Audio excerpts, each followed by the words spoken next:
Hi, everyone, and welcome to Signature West Podcast. I'm your host, Sam West from Palm Springs, California. As you know, I do these episodes to bring you inspiring stories, and I do my best to make them as local as I can. Sometimes they're about real estate, sometimes they're not, but at the end of the day, they're going to be inspiring.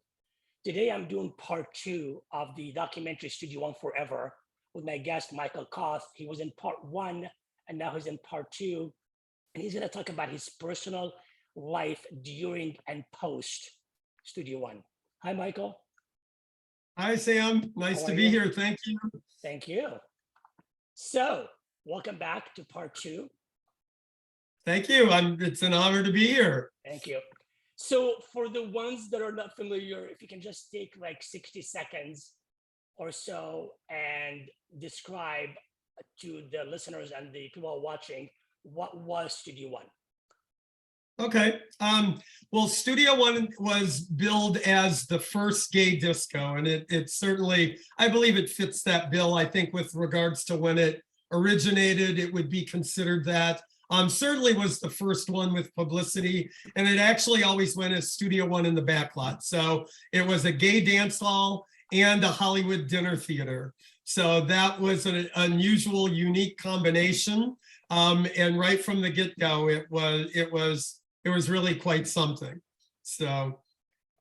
And you moved to West Hollywood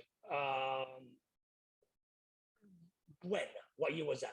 Oh, okay. So Studio One in the backlot opened in late 1974. I moved to Los Angeles in early 76 and my interview with Scott was in 75, and then I started in early 76. So was not quite the beginning, but a year after. So. And just to describe, to be quite honest, you like fit the exact specimen.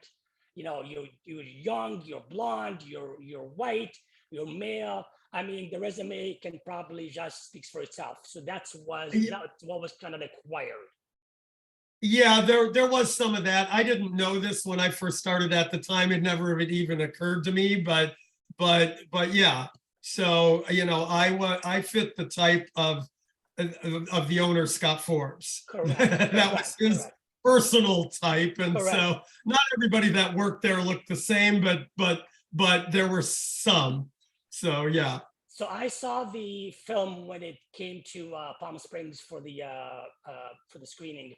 I think it was like, I forget when, it was 6 months ago or so. At the Cultural Center? Yes. Was that in May, I believe? May, right.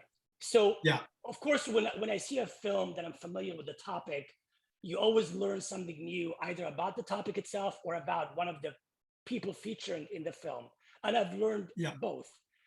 So when it came to you, there was a couple of like pointers that I was not even aware of. And I wanted to spend the next 20 minutes or so dissecting that, because the fact is, in our generation, people that experience that lifestyle, it's very difficult to come out unbruised to some degree or another. So when did your life, at what point after you started working for Scott and for Studio One, when did your life take a wrong turn? Well, good question. It was a gradual thing, actually. You know, I share in the film. I'm pretty transparent with regards to, you know, a vision of what it was like, and it was not uncommon to do lines of coke on my bar. That was very commonplace. We had come out of the 60s, which was what it was. Everybody kind of knows what that was. And in the 70s, same process, it just turned a bit synthetic, right? And so I call it the cocaine era, but you know, that was a day in the life. It was pretty much everybody was doing it, and I was included in that. You know, what happened for me personally was I was actually the guy that always took care of everybody else. So with my posse that I used to go with, which was pretty much the people that worked there, once HIV and AIDS started, and it really started late 1979. It's just it wasn't formulated then. There was There was a few people that had passed away in weird ways. We didn't really know what it was. We heard some stuff coming out of New York. But by 1980 and 81, it had really grabbed some legs. And, that's when stuff started happening and people started going like flies, honestly, quickly. I don't know that some of this, what I'm going to say, didn't make it into the film because it was, they wanted to keep it a holistic viewpoint. But it was not uncommon for me to go to 2 or 3 funerals every weekend, Saturday and Sunday, and then go back to work that night. That was very common for me. That's how many people, people would be there one day and gone the next. And I had several of those experiences. And so the group of people that I was sharing experience with in a more personal way just started going, and to be blunt, I was the last one holding the bag. And by 1982, I really, I'm going to call it a breakthrough, but breakthroughs don't necessarily look like that. And so I went, Scott helped me. I went to rehab in 1982 at a place called the Exodus Program out of Daniel Freeman in Marina del Rey, and addressed my alcoholism and drug addiction, right? And so cocaine and alcohol, I've never touched again since 1982, right? So I thought, okay, go ahead. But before I just want to, sort of dive in to the gradual process, because it doesn't really happen sort of like, overnight, as I think most of us are aware. But what was it like, being in that environment, which obviously, I was part of that generation. What was it like? How did it happen for you? How gradually did it happen? And from A to Z to get you to that point where I want to also talk about next, the stairway situation. Yeah. That's in a minute. Well, so I'll give you just an example of what it looks like and what it felt like. So I worked with my best friend. His name was Jimmy Jacks. I adored him. We were roommates. He worked at the next register over. There is a film, an image of he, myself, and another guy that worked there in the documentary. And I thought I was doing really good to keep game face on and keep things secret with regards to what was happening, right? But I mean, it starts happening when you're the last one holding the bag and still doing stuff that nobody around you is doing. You start sneaking, and I'd go into the front office and do my drugs and come back out like this. And, one day I used to help him. He was dyslexic. And so at the end of the night, I would count his money for him because he had a real difficult time doing that. And we were doing this process. And, I'm like, boom, boom, boom, boom, boom, like this really fast. Of course, I'm high as a kite. And he looked at me and he goes, "Michael, are you high?" And I'm like, I can't believe you would ask me that. I am not doing that after all I'm doing for you, right? And counting his money and stuff. And it was, for me, a moment of shame, right? It just, I can't believe that I did threw my best friend under the bus. That was a moment of clarity for me, right? Shortly thereafter, he got ill, left back to stay with his parents in Kansas City, and died within a matter of 3 months. And how right? long would you say that period was from beginning to moment of clarity when he said, "Michael, are you high?" From 79 to, so say 3 years. 3 years. Really 3 years to it. It was a little less than that in how quickly I went down the rabbit hole, so to speak. And there's a whole lot more that went with that, Sam. My drug addiction was cued into some early sexual damage that I had. So there was a whole lot of acting out. And, it was not uncommon for the posse that I talked about. At the end of the night, we'd all get together. We would all go to 8709 and bounce around and stay there. And we, it was a group of us and do that kind of thing. Well, I kept doing that, and things kept getting more and more and more for me. Right. And define what 8709 was. 8709 was a very famous bathhouse. Right. It was where the the Twin Towers are for Cedars-Sinai Hospital Right, now. The right. twin office buildings on 3rd Street, I think, right? Right. So, yeah. And so, so that was not uncommon. It was an all-night place. We would do that and basically stay up all night. So other people would shut it down and go to sleep. I wouldn't, right? So I started staying up day after day after day. And you can only do that for so long before you hit a wall, right? So that's a little more. Go ahead. What? No, go ahead. I'm sorry, I cut you off. Oh, I was going to say, Scott helped me actually, Scott Forbes. He said, all right, you're going to go on a vacation. And he like really protected, he kept where I was very secretive. He didn't tell a soul and wouldn't let anybody talk about it. And I went to rehab for 28 days. Just to clarify, Scott Forbes is or was? Oh, the owner of Studio One, right? And my job was waiting for me when I got back. And, I'm blessed that I never had another drink. I had been introduced to AA in 1979. I went to my first meeting. And so I dabbled. I was beginning to learn about sobriety a little bit, right? So that was happening at the same time as the struggle with drugs and alcohol was amplifying. So both things occurred. So for the environment that Studio One was, which is, the good and the bad and the in-between, it was what it was, it is what it is. Being, coming back, what was it like coming back to the same environment that started it all, that you kind of were driven to become the man that you don't want to be anymore?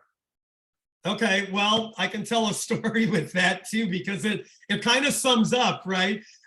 My drug addiction, while maybe a little bit noticeable, blended in with the crowd a lot. So I could get away with a whole lot of it, right? Where it might be more distinct if I had an office job, right? So, that was there were a lot of subtleties to it in that way, and really probably extended my using. Right.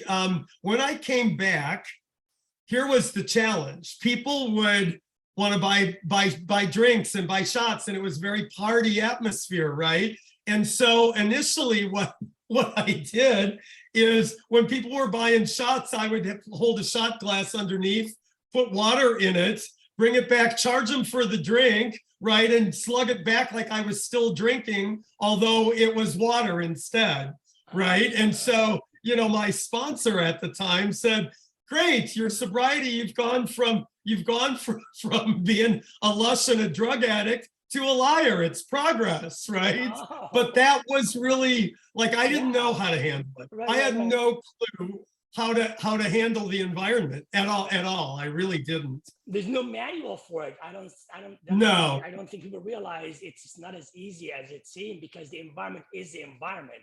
It's as fabulous as it was, as great as it was, it does come with side effects. If you can handle it, great. If you can't, well, Yeah.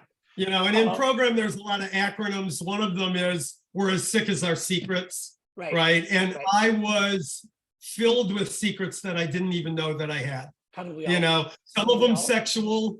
What? Haven't we well, all? That's just it. Yeah, we are until it starts taking us out. Right. And a lot of those secrets, one big one was, I did not know how to feel my feelings at all, really at all. I'll share with you on the podcast, my first sexual experience was with my grandmother at 4 years old. Right. And so, grandma told me she loved me. So I thought the experiences that I was having was love.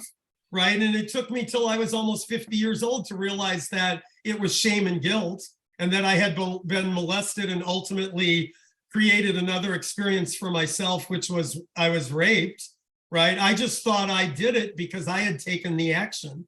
Right. And it was what? How old were you? Well, I was four. It started at 4 with her, but I came out really young in a very old fashioned way. Like I came out gay wise in a shopping mall restroom at Macomb Wall in Mount Clemens, Michigan, right? And it was the whole glory hole thing. And, you know, we had truck stops and bathhouses and bars and those kind of places. And that was it, right? And so, you know, I was raised very religious and had this whole sexual thing that was exploding on the side. I came out really young.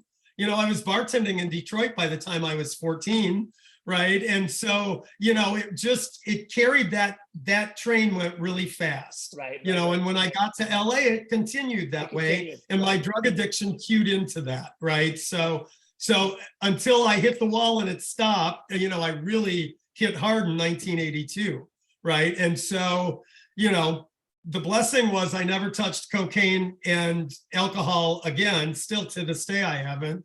But eventually I found meth, which was still cued into the sex stuff. I didn't do it as often, but it was more insidious actually. And that was a samba I did for a long time and took really long time to stop. So there's a part in the film which it kind of took me by surprise, and it was very brief, but this is why I'm doing this part too. There's an infamous staircase. For the ones that are not familiar with the staircase, there's in the parking lot in the back of the building, there's a staircase that takes you from the parking lot to the top of the building. And we all walked up and down that staircase, me included, because that's how instead of going to the front, that's how you go up and down or exit, etc. There is you mentioned there's a story that that the staircase means something to you, and it was during that era, and it was after the filming when you were touring the actual space again. Yeah. Go for it. So, okay. So what happened is, I guess I'll give a little bit of background.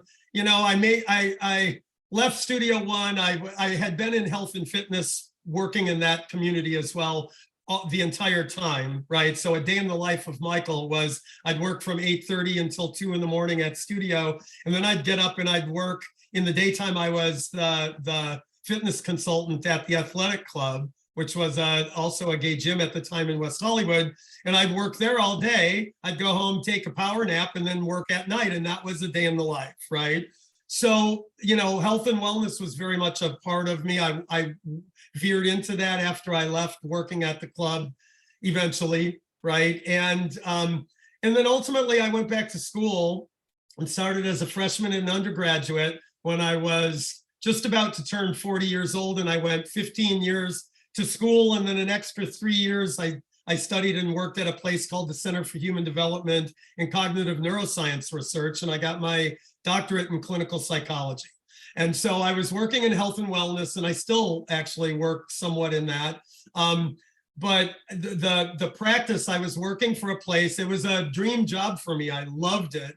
I was working for LA County and doing mental health service provision for underprivileged or troubled families and individuals that had some primary diagnosis. And I loved the work. I was involved with the Department of Children and Family Services, the Department of Mental Health, and I traveled all over, and I got to cultivate and work with different programs, and I truly loved the work. And something happened during this time period where I didn't know exactly what happened. It kind of reminded me of like a binge that I would be on. So I didn't notice it all that much. I felt kind of sludgy, just not quite right. And there were 2 times that this happened. And then by the third one that I had ended up really just demolishing me. I woke up one morning, I couldn't see. I couldn't move hardly at all. So was it a physical thing that you had? Was it It was everything, Sam. I couldn't think.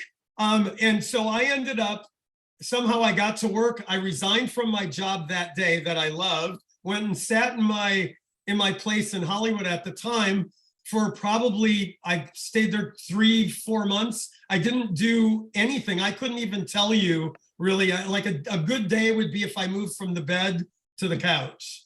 And finally I got evicted from my apartment and had nowhere to go. And I ended up sleeping under that stairwell. Now, keep in mind, there was a place called the Workout Warehouse where I had a private training business in that same building on the other side, right? So that either there or the entrance to the stairway that Studio One, you know. And I mean, in hindsight, it's like I had carried many people down the stairs, those stairs over the years. And in addition to that, all of the people that had been up and down there, especially the Robertson side one, because that's where Hollywood came through those doors, right? And so I'd watched many people. I mean, we show some in the documentary, but there were many more that didn't really even get mentioned. One of my favorites is Lainey Kazan, for example, and she came to see one of our early show viewings of the film, you know, because I think the backlot was really, it was home for a lot of people, right? So anyway, so that was it, and I slept under there when I was homeless. How long was that for? Oh God, I was homeless for a year and a half ultimately, but I didn't really know what was going on. All I knew to do was to go right across the street was the West Hollywood Drug and Alcohol Center. So I reconnected there. I started getting couch commitments. I was in no way, shape, or form able to work at that time, but I started, working. People let me sleep on their floor or their couch. And it took a year and a half for me to kind of get it back together. After all of this had occurred, I finally got the understanding of what actually happened. So I had a series of strokes that I didn't know I had. 3 of them, to be precise. The third one, I was declared legally blind. And the way I perceive it now, Sam, is they were corrective emotional experiences for me, right? I was in such traumatic pain that I didn't know I was carrying around from being unable to process all the loss of friends and work partners and, all of partners, relationship, all of that. There's just no way. It's like, how do you process a genocide when the people you would typically process with are the ones that are gone, right? And so, for me, a real moment was when I, in the film, when I say there were 105 people in the photo and there were 2 of us left alive. When we did the viewing in Palm Springs, the other person his name's John Coletti. It's okay to share. He was at the event and it was the first time I had seen him in like 30 years. Wow. And it was so incredible, to be able to see him, right? Because there really was nobody left. And the effect, Did you know he was still around, or did you just lost contact? I knew he was still alive, but I didn't know where he was. The last I had heard of him, he was in Venice, living in Venice. So, so it was great to see him. And there's some people that were around from different eras, like Gary Mortimer, that's in the film. Right. He was there for like the first year and a half of being open, but his and my path just barely crossed. He wasn't there for too long, right? But added a really good piece to the beginning of Studio One, right? I was there for 10 years. I worked 6 nights a week, sometimes 7 days a week for 10 years. And it really lends itself to a point of view that most of the people just don't have, right? That was like home for me. Right. So when I was homeless, to go back there, that was really like, it was as close to a home as I was going to get. I remember you saying that in the film, and I didn't know the story. That's why I was like, wait a minute. So what really happened? And I think the stairs represented so much. And then come back with the film. I'm not sure what period, what time when you guys touring the grounds, you and Mark and Gary. Yeah. What was it? What did that feel Film like? took 4.5 years, really 4.5 years to make because of COVID in the middle, right? So he started it. He interviewed me. The first question he asked me was, when you were walking up those stairs for the first time, what were you thinking, right? And this is where the story came out of. And I'm like, I'm looking down because you got to, they're metal, they can be a little slippery, right? And I'm looking between the cracks and there's the cinder block down there that I used for my pillow, right? And it just kind of came out. It's like, Well, that's what I was thinking, because that's what I was looking at, right? So, that's how the story came to be. So was it a safe space to be, even though it was?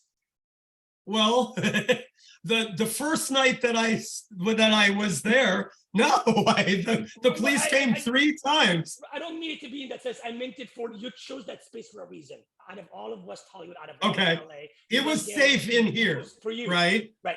Yeah, I mean, for me, it was something, the things had turned, somehow along the way, right? This is another program tenet, but they'd say it's an inside job.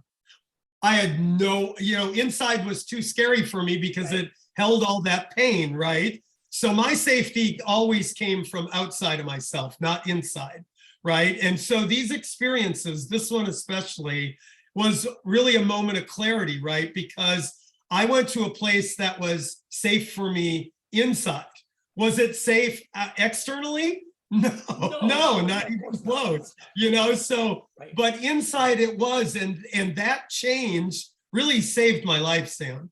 Right? Had this not happened, the homelessness, and I was forced to reach out.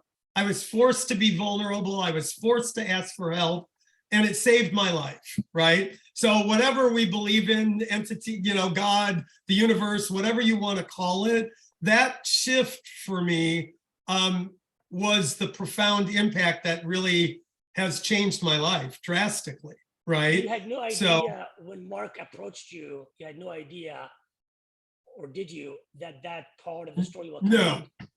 No. At that time, nope, not at all. Right. Right? I mean, it's like, it has been for me, I was a very heady person, to be blunt, really smart, really sharp. That's how I could do the drugs for so long and get away with it, because I was like this all the time, right?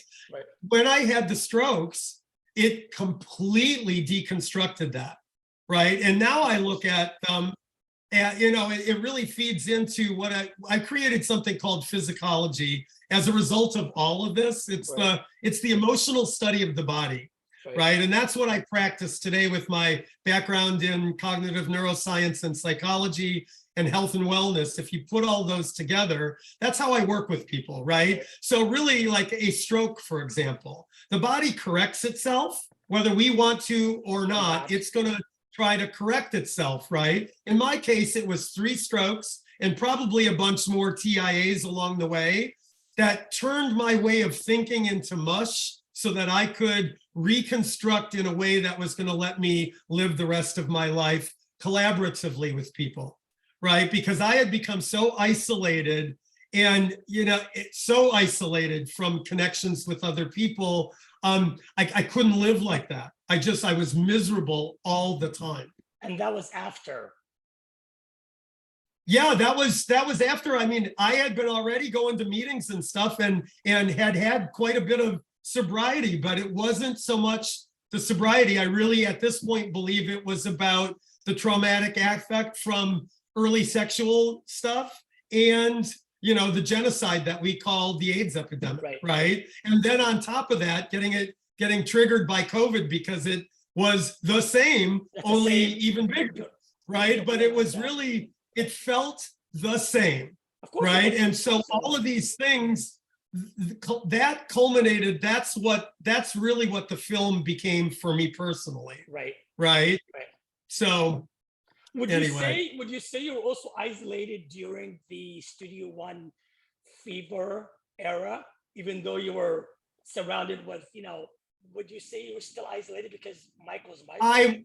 I was isolated in the way that we're talking now. Right. I was isolated from a heartfelt connection, right? Because either insert synthetics or my headspace or behavior, right? Because I'll just speak freely about it. In the 70s, being gay meant sex. Really, it was not okay. Like, we were probably at that time on the front line for where trans is now. Or right, getting beat up and killed and all of that lifestyle, right? Yeah, just for the gay thing, right? So we were standing there initially. Right.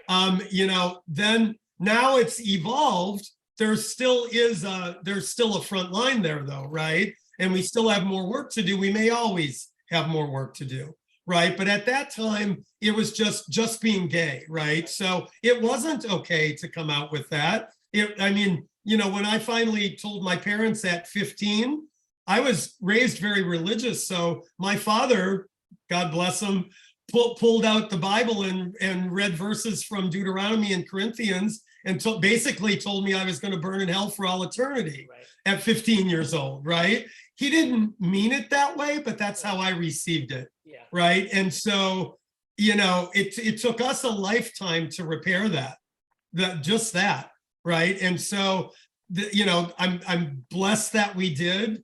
Our last words to each other were, "I love you and I love you too," which is, it's just a real blessing.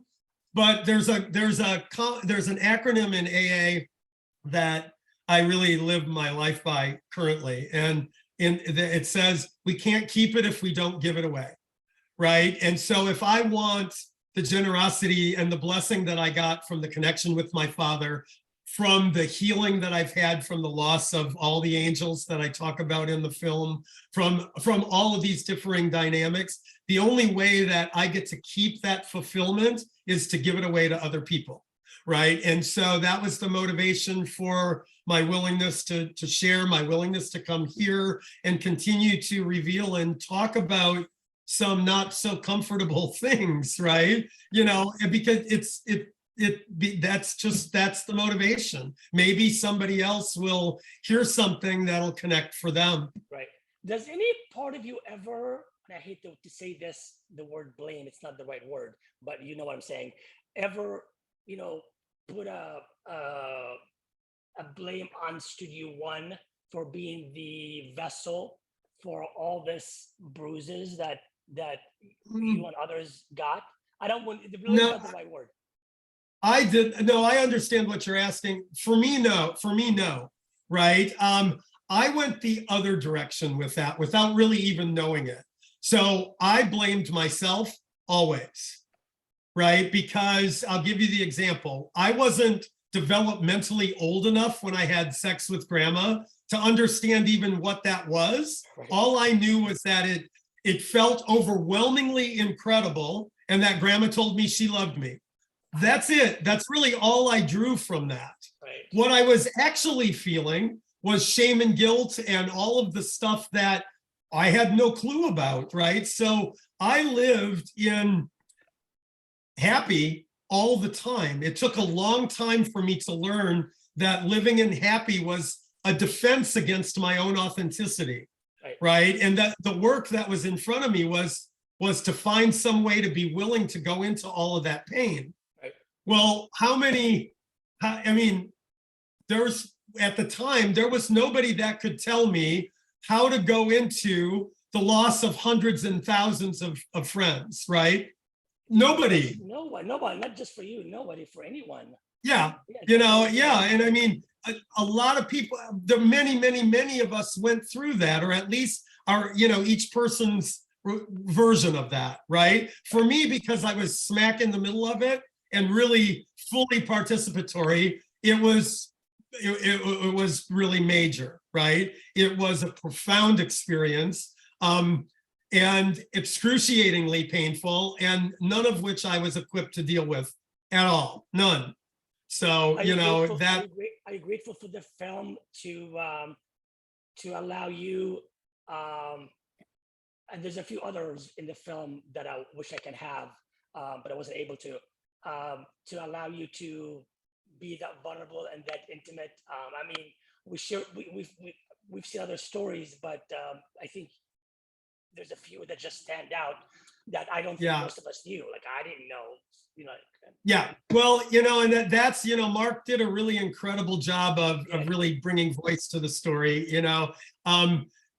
For me, it's been extremely cathartic, right? In a couple of ways. One, personally, right? But I've seen the film now 5 times. I will tell you, one of our producers, who at that time was my doctor way back in that era, he lost probably as many people as I did, only a Right. different way. He was Right. signing death certificates for Right. people. And, it impacted him in a way of severe PTSD. And, the first time he watched the film, he couldn't. We had to go outside in the hallway and not watch because it was too much. Gradually, he's been able now to watch the whole film, which has been great, right? And so, and I believe, especially when we showed it in Palm Springs, the impact that it had on the Palm Springs crowd, because it's a little bit older and people that were more participatory, right? I have one story, was there an older couple. I got to say hello to them in the lobby at the Cultural Center, and they must have been in their early 80s at this point. And one was tall and one was shorter. They were like Mutt and Jeff, right? Had been together like 40 some years. The one was in a walker and the one was wearing a mirror ball t-shirt, and they were just still in love. And, they came out in tears, and it was like such a healing experience for them, right? It's been able to give people an opportunity to put some things to rest for themselves after all these years, keeping in mind where we started. We had a president that wouldn't say the word. He would not say AIDS. There was no funding for the assistance of the health issues that came to be, right? There was more funding put to the police and things like that to try to find ways to, stop the spread, which means invade people's personal sexual experience. If you know what I mean, read between the lines on that, right? But there was more money put in that than there was into the actual health, and we care about these people, right? And so, the grassroots efforts that we did, I can speak for Studio One, I can speak for all over, because I was one of LA's reps that worked with Christopher Street out of San Francisco, and we went around and we started gay prides for cities that didn't have them, right? And that was very cathartic to give people a place.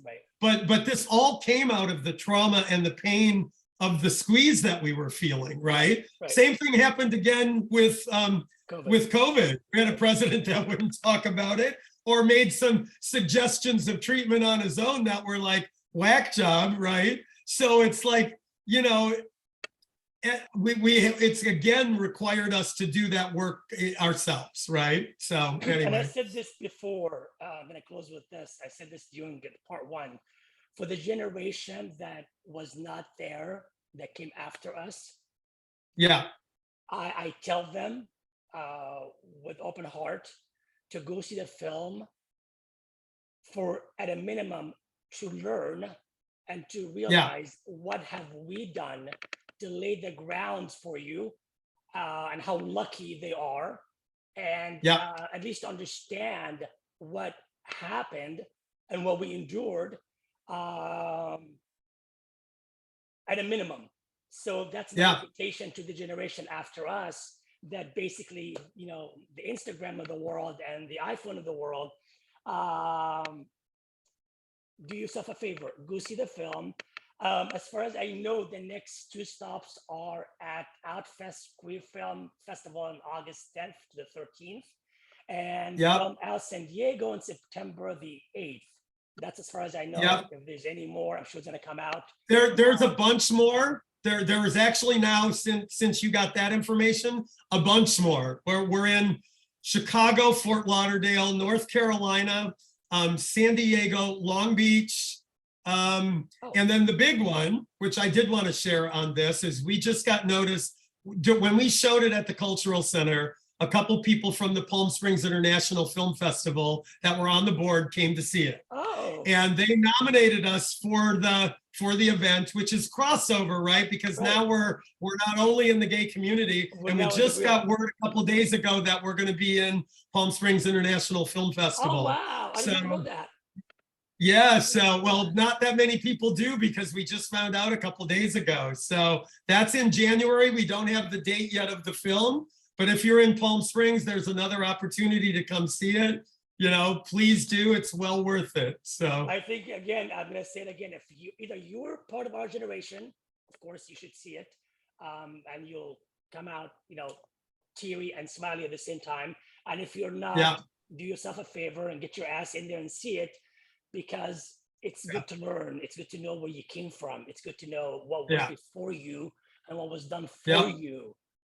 So that Well, before what was Sam, done if for you- if anybody wants to look at the reviews, because this is what happened for Outfest. Initially, we were not invited to Outfest because the focus dare for the they? Outfest Film Festival, the board is younger people. It's people in their 30s, maybe 40s tops, right? So it's that group that you're bringing voice to, right?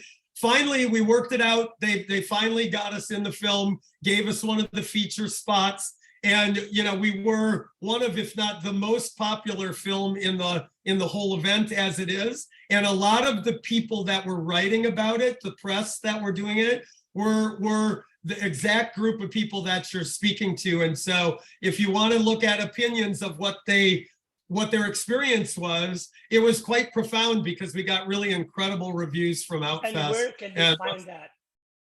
Like West, it just look for, you can go to Outfest has a whole list of, if you go to outfest.com, I believe they have a list of all the differing press releases and write-ups that occurred from the movies. So you can find it there. So. Excellent. Well, this was fun.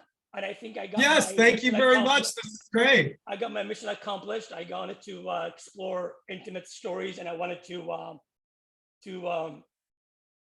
give the film the credit it deserves. And well, thank you. Did it fill in some blanks for you? Oh yeah, a little bit. It wasn't really a blank. I mean, the movie did, but I wanted you to come out and tell the ones that have not seen it, or the ones that have seen it but they were not really sure what really happened.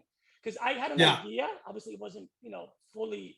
It was a few seconds of the film, but I filled in the blank in my head, but I wasn't really sure. Yeah. So well, and I'll say this to you personally in a more there are lots of gory details that I'm kind of glossing over. I can talk about them, but you get the general idea, right? But there were tons of gory details along the way with it, be it with the drug addiction and or the sexual promiscuity. Between those two things, it was a struggle. Like, it just really was a struggle. Much of it came from what I shared about today, like, being told I was going to burn in hell for all eternity. That's a challenge to come through, but that was only one of the many that had occurred, right? So, anyway. I'm glad you made it. I'm glad the film was the vessel to take you all the way back.